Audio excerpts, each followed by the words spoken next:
Look, if you are thinking of buying or selling and you want a great experience, you want world-class service, I'd like to catch up for a cuppa and do some business with it. Hopefully well, mate. You don't know, it depends on the day. We're halfway there, so see what happens. They're a good team. We really respect them. We've had some good battles through the year with them.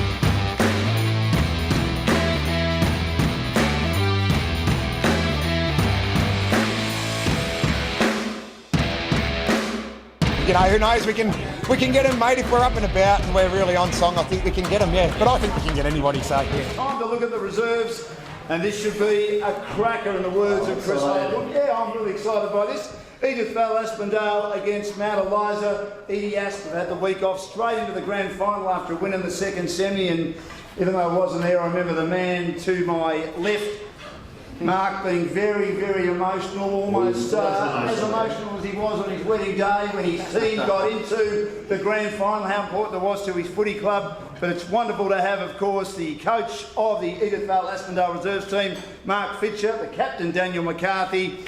Mark, I'll start with you. Did you have tears in your eyes? You were addressing your boys after you got them into the grand final? Of course you did. Yeah, look, it was a pretty emotional day. We knew it was going to be tough. Sorry, buddy. You're all right.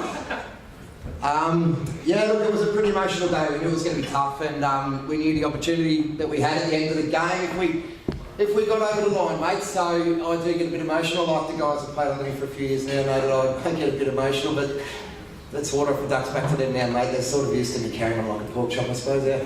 But the job's obviously not done yet. No, not saying that.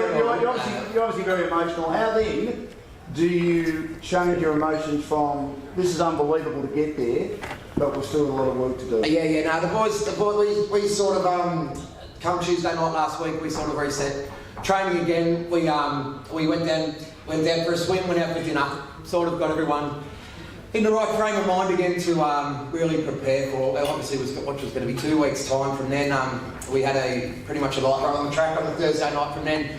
And then from last Saturday morning, we had a really good hit out last Saturday morning with the full squad, and the beauty of it, some senior players came down and trained with us as well. So yeah, it was pretty easy to reset the group. They're a pretty mature group. My boys were a group of young fellas. So yeah. You've had nearly 50 blokes playing in the twos this year at NFL. How's the squad looking? What do you have to trim that back? Is there a few hard conversations, mate? Look, there always is, mate. Yeah, look, we probably back down to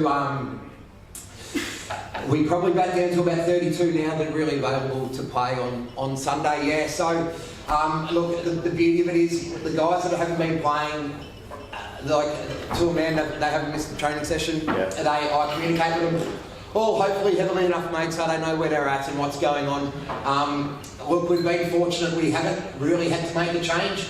For the first two finals, I beg your pardon, the first final we had Darcy Walk, Campbell Ack and Billy Favell all overqualify, played too many games into one. So the three guys that I actually brought into the team from that would start in any twos team in the competition. One of them won our twos best and fairest a couple of years ago. So they come in and did the job.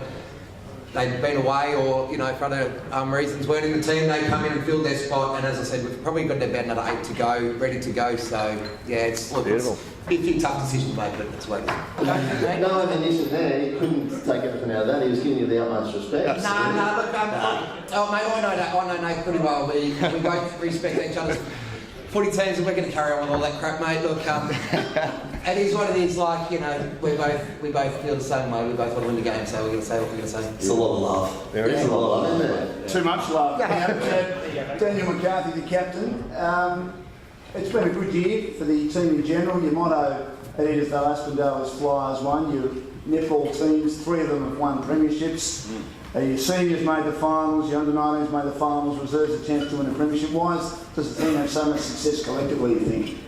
I don't know why it's come across this year, but for example, in the reserves 3 years ago, we won 3 games and we were a pretty low-ranked team. And 2.5 years later, we're sitting in the grand final, ready to go. And these kids, there's a lot of kids that played for us 3 years ago in that 3-win team. It's 14.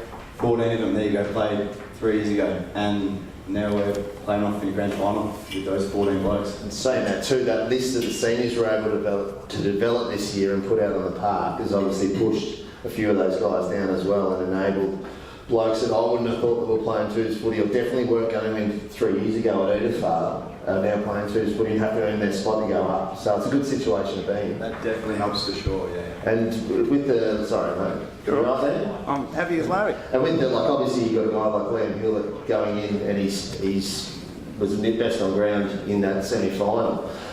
Just on with Liam too, he's played I think 8 games now back in the twos. His attitude must be fantastic because he's come from a long way up and he's just taken it a bit between the teeth. He's gone back, he's played, he hasn't hooked up, and he looks like he's really enjoying his footy, which must be great for you guys. Yeah, it's great for us. He loves his footy. Yeah. I know he'd love to play ones, but he loves this bunch of blokes. Yeah. So we love having him play for us. So Yeah. very handy to kick to, that's for sure. Yeah. And Mark, if you happen to win the flag, and I know I'm putting the car on the horse yet, what sort of speech are we going to get from you? Don't answer. Oh, mate, I've got absolutely no. I don't even know what to say before round 2. Yeah, look, we'll deal with that when we deal with it. But I talk a lot, so I could say nothing. To see a full version of this video and many exclusive chats, never before seen fantastic footage of your club, all the news and views, make sure you click onto the Game Face digital record app.